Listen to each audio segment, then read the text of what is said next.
Hello প্রিয় বন্ধুরা, আজকে আমরা কথা বলবো তোমাদের যাদের গুচ্ছভর্তি পরীক্ষায় 30 নাম্বার পেয়েছো তারা কিভাবে জগন্নাথ বিশ্ববিদ্যালয়ে ভর্তি হবে সেটি সম্পর্কে। মূলত আমরা ছোটকাল থেকে চিরচেনা কিছু ডিপার্টমেন্টের কথাই শুনে থাকি যে আমি সায়েন্সে পড়ি, তার মানে আমি হয়তো ফিজিক্স, কেমিস্ট্রি বা ম্যাথের উপর গ্রাজুয়েশন কমপ্লিট করব। আমি কমার্সে পড়ি, তার মানে আমি অ্যাকাউন্টিং বা ফাইন্যান্স বা মার্কেটিং ম্যানেজমেন্টের উপর গ্রাজুয়েশন কমপ্লিট করব। অথবা আমি আর্টসে পড়ি, তার মানে আমাকে ল, ইংরেজি, বাংলা, দর্শন ইত্যাদির উপর গ্রাজুয়েশন কমপ্লিট করতে হবে। বাট আমরা কি জানি এর বাইরেও কিছু স্পেশালাইজ সাবজেক্ট আছে যেগুলোতে ভর্তি হওয়া খুবই সহজ, বা কম নাম্বার পেয়েও সেগুলোতে ভর্তি হওয়া যায় এবং সেগুলোর বর্তমান ক্যারিয়ার খুবই ভালো। চলো আজকে সেটি সম্পর্কে আলোচনা করা যাক। আজকে মূলত আমরা আলোচনা করবো জগন্নাথ বিশ্ববিদ্যালয়ের এমন 4টি ডিপার্টমেন্ট সম্পর্কে যেগুলোতে তুমি কম নাম্বার, অর্থাৎ 30 নাম্বার পেয়ে ভর্তি হতে পারবে। তাহলে কোন সেই ডিপার্টমেন্ট গুলো? এগুলো হলো স্পেশালাইজড ডিপার্টমেন্ট। যেমন আমরা যদি প্রথমে বলি নাট্যকলা, তারপর যদি বলা হয় সঙ্গীত বিভাগ, তারপর যদি বলা হয় ফিল্ম অ্যান্ড টেলিভিশন, এন্ড তারপর হচ্ছে চারুকলা অনুষদ।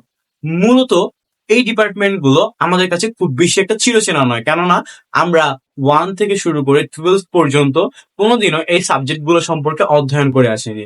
যার কারণে এই ডিপার্টমেন্ট গুলো আমাদের কাছে খুব বেশি একটা চেনা পরিচিত হয়ে থাকে না এবং আমরা এগুলো সম্পর্কে ভালো একটা জ্ঞানও রাখতে পারি না। যার কারণে আজকের ভিডিওটি, যে মূলত আমরা যদি 30 নাম্বার পেয়ে থাকি তাহলে আমরা কিভাবে এই ডিপার্টমেন্ট গুলোতে ভর্তি হতে পারবো সেটা সম্পর্কে আজকে আলোচনা করবো, এবং একই সাথে আলোচনা করব কোন ডিপার্টমেন্টের সিট সংখ্যা কত এবং কোন ডিপার্টমেন্টটি কোন ফ্যাকাল্টির আন্ডারে পড়ছে সেটি সম্পর্কে। তবে বন্ধুরা, এখানে তুমি কোন শাখা থেকে অ্যাপ্লাই করতে যাচ্ছ বা কোন শাখা থেকে এই বিভাগগুলোতে ভর্তি হয়ে যাচ্ছ সেটি কিন্তু কোনো ম্যাটার করে না, কেননা এই বিভাগগুলোতে কোনো ধরনের কোনো কোটা নেই। অর্থাৎ সায়েন্স, আর্টস, কমার্স কোনো ধরনের কোনো বাধ্যবাধকতা নেই, এগুলো সকল বিভাগের জন্য উন্মুক্ত। অর্থাৎ এক্ষেত্রে তোমাদের একটি ভর্তি পরীক্ষার মধ্যে যেতে হবে, অর্থাৎ সামান্য একটু ব্যবহারিক পরীক্ষার মধ্যে দিয়ে যেতে হবে, এবং সেই ব্যবহারিক পরীক্ষায় একটা মার্কিং করা হবে এবং তোমার জিএসটি নিয়ে একটা মার্ক করা হবে। সেক্ষেত্রে যাদের মেরিট পজিশন সামনের দিকে তারাই উক্ত বিভাগগুলোতে ভর্তি হতে পারবে। তাহলে চলো এবার জেনে নেওয়া যাক কোন ডিপার্টমেন্ট গুলোতে মোট সিট সংখ্যা কত। আমরা যদি দেখি, এই ক্ষেত্রে কলা অনুষদে আন্ডারে থাকবে 2টি ডিপার্টমেন্ট, অর্থাৎ একটি হচ্ছে সঙ্গীত বিভাগ এবং অন্যটি হচ্ছে নাট্যকলা বিভাগ। এই ক্ষেত্রে সঙ্গীত বিভাগের টোটাল সিট সংখ্যা হচ্ছে 40টি, অন্যদিকে নাট্যকলা বিভাগের সিট সংখ্যা হচ্ছে 35টি। এবং সমাজ বিজ্ঞান অনুষদের আন্ডারে রয়েছে ফিল্ম অ্যান্ড টেলিভিশন ডিপার্টমেন্ট, যেটির মোট সিট সংখ্যা হচ্ছে 30টি। এবং আমরা জানি চারুকলার জন্য সিট রয়েছে হচ্ছে 60টি। এখানে প্রত্যেকটি, বা তুমি যে কোনো ডিপার্টমেন্টে যদি ভর্তি হতে চাও তোমাকে একটি পরীক্ষার মধ্যে যেতে হবে এবং একটি ব্যবহারিক পরীক্ষা দিতে হবে, অর্থাৎ প্র্যাকটিক্যাল পরীক্ষা এক্ষেত্রে দিতে হবে। তবে উল্লেখ্য বিষয় এই যে এক্ষেত্রে চারুকলার জন্য যে পরীক্ষাটি হবে এটি কিন্তু একটু তুলনামূলক টাফ। অর্থাৎ তোমার যদি পূর্ব অভিজ্ঞতা না থাকে আঁকা আঁকি বা ভাস্কর্যের প্রতি, তবে সেক্ষেত্রে কিন্তু তোমার জন্য একটু টাফ হয়ে যাবে চারুকলা ডিপার্টমেন্টে ভর্তি হওয়া।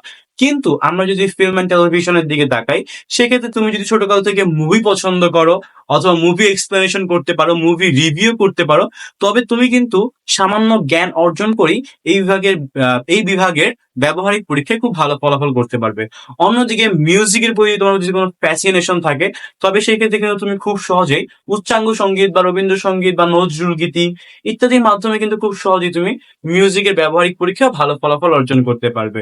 এবং আমরা যদি দেখি সেই ক্ষেত্রে আমাদের যে নাট্যকলা বিভাগটি রয়েছে, এক্ষেত্রে তোমার যদি ছোটকাল থেকে মঞ্চ নাটক, যেটাকে আমরা বলি মঞ্চ উপস্থাপনা, এইসব ক্ষেত্রে যদি তোমার যদি কোনো ধরনের কোনো আগ্রহ থাকে বা এই ধরনের কোনো অভিজ্ঞতা থাকে, তাহলে তুমি এটি ব্যবহারিক পরীক্ষার মাধ্যমে ভালো ফলাফল করতে পারবে।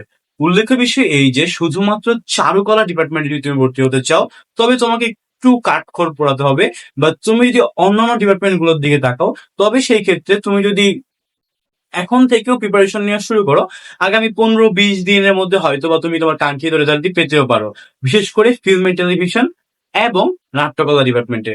তবে হ্যাঁ, কিছু প্রতিভা থাকা জরুরি, কেননা ব্যবহারিক পরীক্ষা যেহেতু হবে অবশ্যই তোমার এখানে প্রতিভার বিকাশটা ঘটাতে হবে। সেই ক্ষেত্রে অবশ্যই এক্ষেত্রে পরিশ্রম করতে হবে, তবে পরিশ্রম করলে ইনশাল্লাহ এখানে চান্স পাওয়া যাবে। তবে আজকের মূল কথা হচ্ছে, যদি তুমি 30+ নাম্বার পেয়ে থাকো এবং তোমার ইচ্ছা যদি থাকে জগন্নাথ বিশ্ববিদ্যালয় বা অন্য যে কোনো ইউনিভার্সিটি, বা এক কথায় তোমার পাবলিকিয়ান হয়তো যদি খুবই ইচ্ছা থাকে, তবে তুমি এই ডিপার্টমেন্ট গুলোর দিকে তাকাতে পারো, কেননা এখানে তুলনামূলক প্রতিযোগী একটু কম এবং অনেকেই হয়তো এই ডিপার্টমেন্ট সম্পর্কে ভালো মতো জানেও না। যার কারণে তোমরা এগুলোতে খুব সহজেই চান্স পেতে পারবে।